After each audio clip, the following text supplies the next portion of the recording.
안녕하세요. 안프로입니다. 2022년 5월 대출 시장 동향에 대해서 브리핑 드리도록 하겠습니다. 일단 한국은행 기준금리가 4월 14일자로 1.25에서 1.5%로 올랐습니다.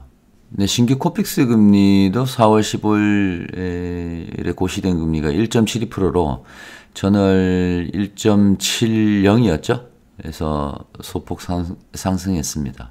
현재로서 중요한 건 이 채권금리인데 주택담보대출의 기준금리로 많이 쓰이는 금융초 5년물 금리나 국고채 3년물 금리 같은 경우 4월 달에도 많이 또 올랐어요. 5월 3일 현재가 이제 3.61 정도까지 와 있고요.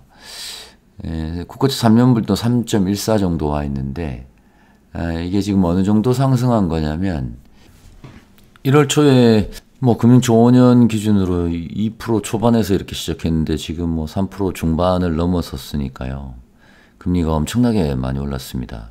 요쯤이 한 4월 달인데 4월 들어가지고 계속 오르다가 4월 한 10일경에 좀 진정되는 듯 했는데 다시 가파르게 이렇게 상승을 하고 있거든요. 네, 요게 이제 4월 한 달만 놓고 본 그래프인데요. 어쨌든 이런 추세를 봤을 때는 기존에 대출을 쓰고 있는 분들도 그렇고, 이제 앞으로 대출을 써야 되는 분들도 그렇고, 이자에 대한 부담이 상당히 가중될 걸로 예상이 돼요.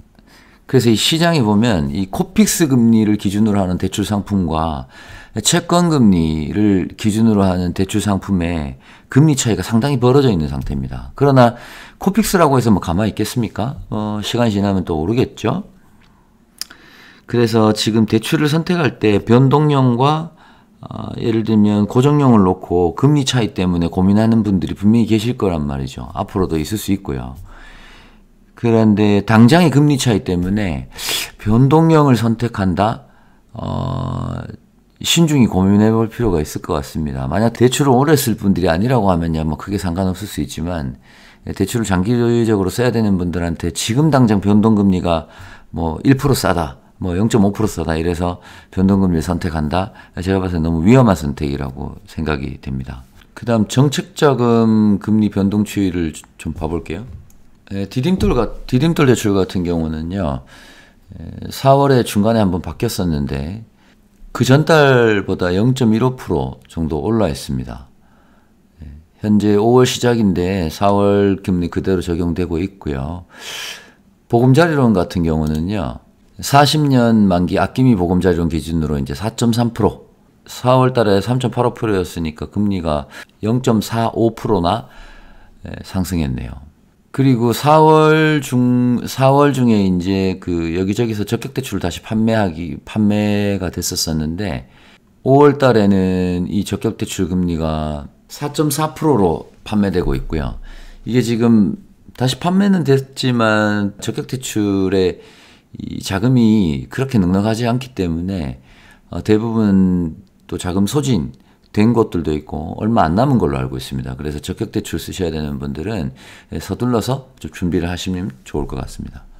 네, 5월달 시작하는 시점에 지금 시중 메이저급 은행들의 변동금리는 대부분 3%대 있습니다. 5년 고정, 혼합형 금리 같은 경우는 4% 초반부터 4% 초반도 잘 나오진 않습니다. 4% 초반부터 한 4% 후반까지 형성되어 있는 모양새거든요. 보험사는 최근에 이제 금리 상승이 가파르다 보니까 이럴 때는 보험사 금리가 조금 천천히 따라가 올라가는 편인데 보험사의 변동금리가 3% 후반 정도부터 있고요. 5년 고정금리 같은 경우가 4% 초반부터 시작하는데 최저금리만 놓고 보면은 5월 시작은 보험사 금리가 조금 더 좋은 편입니다.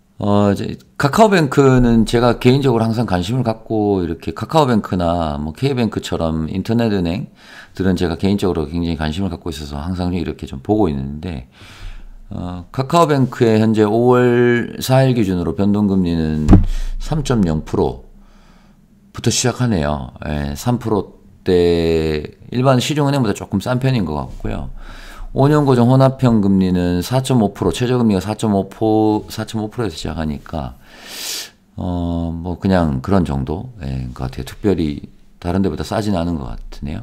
K뱅크가 변동금리는 조금 더 높고 5년 고정금리는 조금 더 낮은, 그러나 뭐 특별히 그것도 아주 싸다 이런 느낌은 들지는 않는 것 같아요. 현재 5월 기준이 그렇습니다. 근데 전세 대출은 대부분 은행에서 뭐 여전히 3%대 팔고 있고요. 그 카카오나 K뱅크 같은 경우가 주택금융공사 상품만 금리를 2% 후반 정도에 팔고 있어요. 이 주택금융공사는 대출 한도가 뭐 다른 보증금 대비 대출 한도를 계산하는 게 아니라 소득 대비 이제 대출 한도를 계산하는 방식이어가지고 일반 다른 안심전세나 서울보증만큼 대출 한도가 보증금 대비 대출 한도가 많지는 않습니다. 그럼에도 불구하고 본인이 원하는 한도가 주택금융공사 상품으로 가능하다면 뭐 카카오뱅크나 K뱅크에서 전세 대출을 알아보시는 게 조금 쌀 확률이 높고요. 심지어 중도상환수수료도 면제죠. 카카오뱅크는 현재 주택담보대출도 중도상환수수료를 안 받고 있죠. 네. 그런 부분에서는 정말 좋은 것 같아요. 그리고 카카오뱅크는 대출 한도를 이제 처음에 출시했을 때는 6억 원으로 한도를 책정했었는데 이번에 10억 원으로 늘렸습니다. 4월 중에.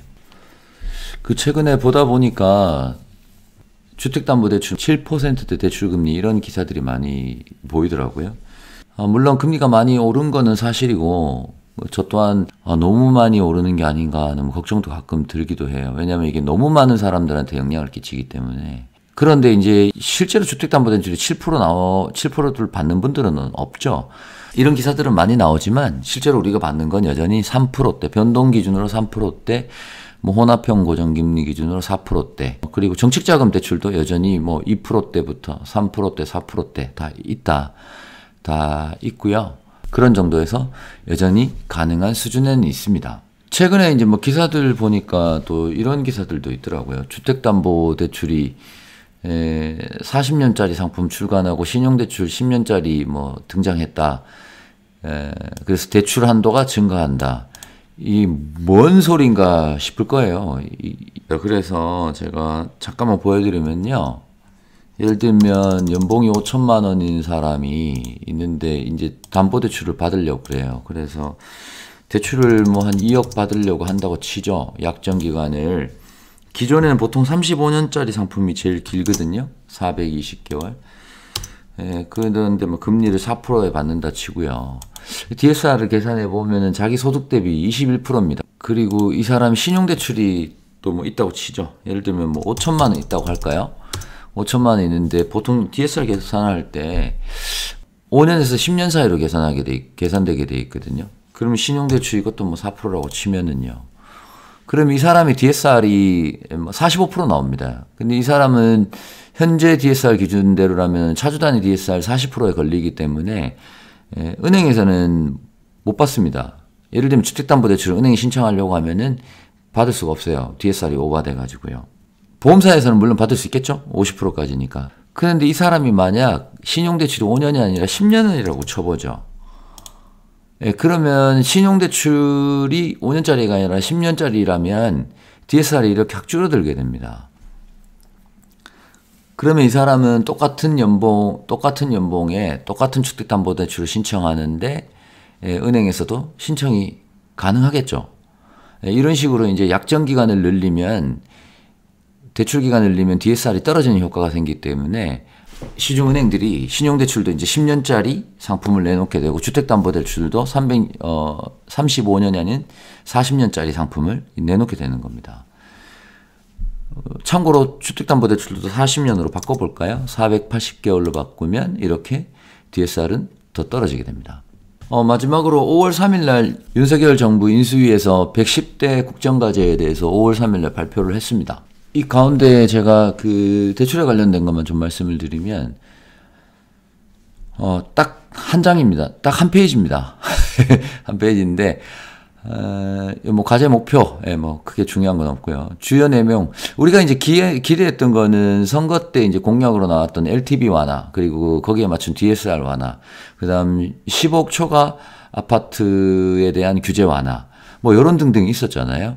그런데 이번에 뭐 여러 가지 고민이 있었겠지만 역시 발표된 내용을 보면 이것저것 다 하지는 못하고 LTV 완화 부분만 먼저 하는 걸로 결정을 한 것 같아요. 그 중에서도 이제 생애 최초로 주택 구입하는 분들한테는 지역에 관계없이 80% 해주는 걸로 결정이 된 것 같고요. 그 다음에 나머지는 생애 최초로 주택을 구입하는 게 아니라 한 번이라도 산 적이 있다고 하면 LTV를 70%까지 해주는 걸로 지역에 관계없이 이렇게 결정이 된 것 같아요. 근데 이 또한 다주택자 LTV는 규제 지역 아니어도 40% 30% 완화. 이게 뭔 소리냐면 기존에 집이 있는 사람이 기존 집을 처분하지 않으면서 규제 지역 안에 주택을 추가로 매수할 때 대출이 전혀 안 되게 돼 있어요. 주택담보대출이. 그런데 LTV가 적긴 하지만 뭐 40% 30%까지 일단 해주겠다라는 의미네요. 그다음 뭐 주택연금에 대한 아파트 가격 기준을 조금 완화하겠다 이런 내용이 있어요. 근데 이 내용 또한요 언제 하겠다는 얘기가 없습니다. 그래서 뭐 이걸 5월 달에 당장 될지 6월에 될지 7월에 될지 아마 5월 10일 날 취임식 하고 나서 여러 가지 이제 일이 막 벌어질 텐데 조금 지켜봐야 될 것 같아요. 제가 봤을 때 빨라도 6월이나 7월 정도에. 왜냐면 이걸 금융기관들이 또 전산 준비도 해야 되고 준비하는 기간이 또 필요할 거거든요. 그래서 뭐 빠르면 한 6월이나 7월쯤 되지 않을까라고 예측해 봅니다. 어쨌든 DSR은 빠졌다. 그리고 10억 초과 아파트 대출 규제에 대해서도 빠져 있다. 또 하나 뭐 신혼부부나 그 청년들 주택 구입할 때 금융 지원한다는 부분도 있었는데 그 부분도 빠졌다. LTV 완화 하나만 일단 시작하는 걸로 확정이 된 것 같습니다. 그 5월은요 역시 채권금리 추이가 관심사입니다. 그리고 이 LTV 완화되는 부분, 윤석열 정부의 LTV 완화되는 부분이 과연 언제쯤부터 시행될 것인가, 그리고 이게 시장에 어떤 효과를 불러일으킬 것인가, 개인적으로 굉장히 궁금한데요. 그런 관점에서 좀 계속 지켜볼 필요가 있을 것 같습니다. 한두 가지 코멘트를 드리면서 마무리를 짓자면은요. 정책자금, 디딤돌 대출이나 보금자리 이런 뭐 적격대출 이런 게 정책자금을 쓰셔야 되는 분들은 뭐 가차없이 미리미리 준비하셔야 된다는 말씀을 꼭 드리고요. 일반 주택담보대출을 신청하는 분들은 채권금리가 계속 더 오를 수도 있습니다. 뭐 최근에 너무 올랐기 때문에 5월에는 사실 뭐 조정이 될 수도 있겠지만 앞날을 모르기 때문에 5월 말이나 이제 6월에 잔금대출 준비하시는 분들은 은행과 보험사 대출을 같이 준비하시길 꼭 권해드립니다. 네, 대출시장 동향에 대해서는 한 달 뒤에 다시 돌아오도록 하겠습니다. 감사합니다. 안프로였습니다.